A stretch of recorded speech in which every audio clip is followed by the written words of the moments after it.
எல்லோருக்கும் வணக்கம். Welcome to my channel a small by.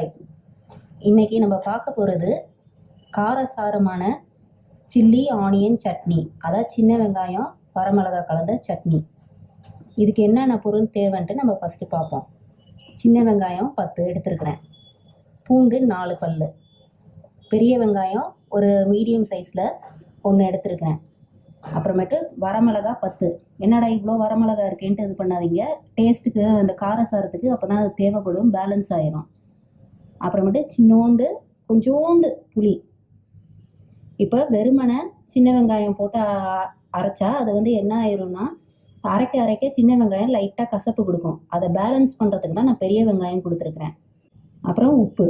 First இது எல்லாத்தையும் சேர்த்து அரைச்சிக்கிறோம். அப்புறம் தாளிக்க தேவையான பொருள். இதுக்கு நான் நல்லெண்ணெய் யூஸ் பண்ணியிருக்கேன். நல்லெண்ணெய் தான் தாளித்தா ரொம்ப நல்ல டேஸ்ட்டு கொடுக்கும், அது உடம்புக்கும் நல்லது. பெருங்காயம் கொஞ்சம், அப்புறம் கடுகு 1 டீஸ்பூன், உளுந்தம்பருப்பு 1/2 டீஸ்பூன், கருவேப்பிலை 1 கொத்து.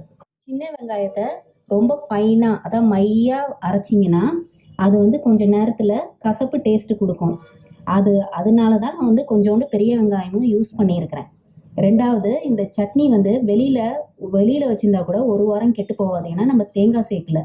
அதனால இது ட்ராவல், நீங்கள் ஏதாச்சும் வெளியூருக்கு போனீங்கன்னா ரொம்ப யூஸ்ஃபுல்லாக இருக்கும்.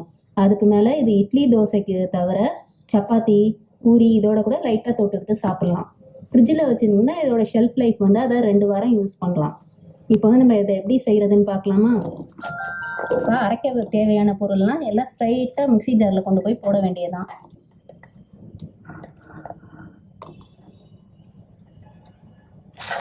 ரொம்ப இதை ஃபைனாக மையாக அரைக்கணும்னு தேவையில்லை, கொஞ்சம் லைட்டாக கோர்ஸாக நரன்னு அரைச்சாதான் இந்த சட்னி பார்க்குறதுக்கும் நல்லாயிருக்கும், டேஸ்ட்டும் நல்லாயிருக்கும். மையாக அரைச்சி கொண்டு போகாதீங்க, ஏன்னா சின்ன வெங்காயம் கசப்பு தட்டும். கொஞ்சம் தேவையான அளவு இப்போ உப்பு சேர்த்துக்கிறோம்.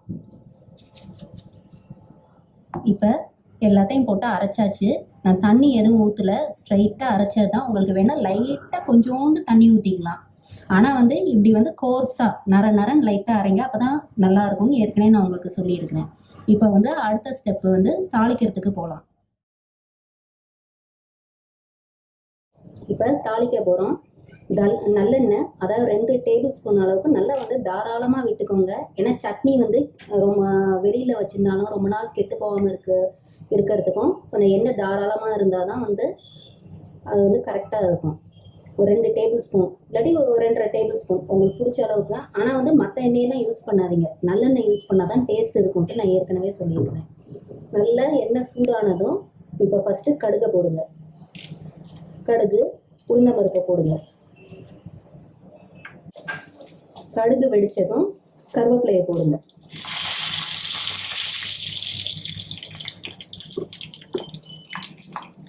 இப்போ அரைச்ச சட்னியை போட போகிறோம்.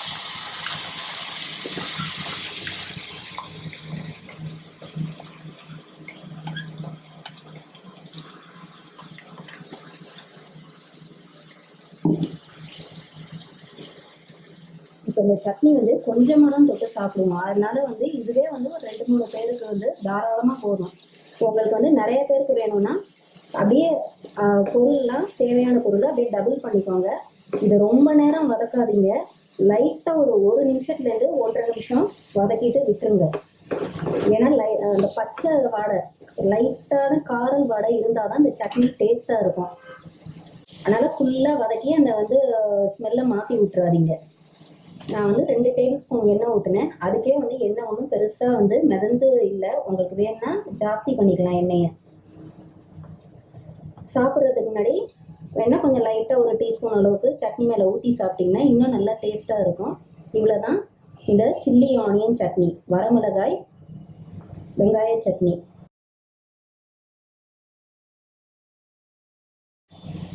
உங்களுக்கு இந்த வீடியோ பிடிச்சிருந்துச்சுன்னா லைக் பண்ணுங்கள், ஷேர் பண்ணுங்கள், என்னோட சேனலுக்கு மறந்துடாமல் சப்ஸ்கிரைப் பண்ணுங்கள்.